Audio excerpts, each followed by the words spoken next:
Magandang araw mula sa Balbalan Fire Station na pinamumunuhan ni SFO3 Abeli L. Lugayon, Acting Municipal Fire Marshal. Ako po si FO1 Rachel G. Labasen at narito ang ulat para sa buwan ng Nobyembre 2024. Nilunsad ang Bureau of Fire Protection Collier Regional Headquarters ang activation ng Oplan Kaluluwa, gunita ng All Saints at All Souls Day. Kasama ang PNP Balbalan, Balbalan MDRMC at Municipal Mayor Almar P. Malanag, tiniyak namin ang maayos na deployment upang masiguro ang kaligtasan ng publiko sa panahon ng undas. Balbalan Fire Station nakatalaga sa Barangay Poblacion Public Cemetery, Barangay Pantikyan upang mabigyan ng medical standby, tumugon sa mga emergencies at magbahagi ng mga leaflets bilang pag-alala tungkol sa pag-iwas sa sunog. Bukod dito, aktibo rin kaming tumulong sa mga motorista, bakasyonista sa kahabahan ng Kadamayan National Road lalo na sa gabi.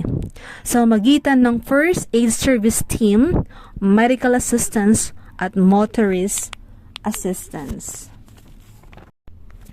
Bagamat walang naitalang sunog sa buwan ng Nobyembre, sunod-sunod na bagyo ang tumama sa bansa, kung saan napektuhan ang Northern Luzon, kabilang ang munisipalidad ng Balbalan.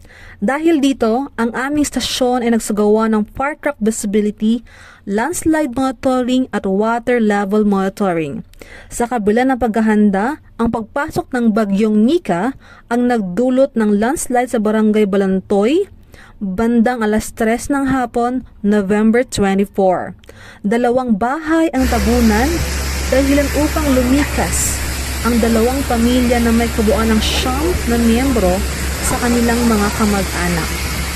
Agad kaming napag-ugnayan sa mga lokal na ahensya upang maayos at matugunan ang pangailangan ng mga apektadong residente.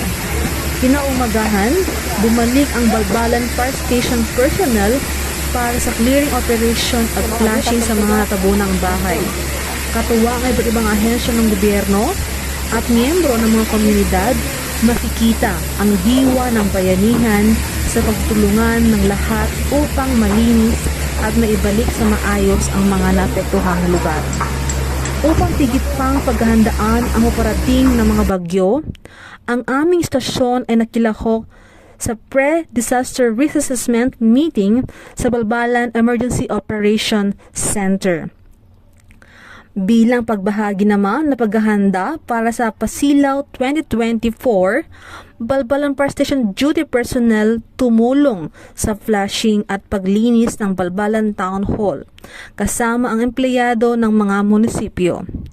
Iyan po ang mga kaganapan mula sa Balbalan Fire Station sa buwang ito. Muli, ako si FO1 Rachel G. Labasen at naway matiling ligtas ang bawat isa sa atin. Maraming salamat po.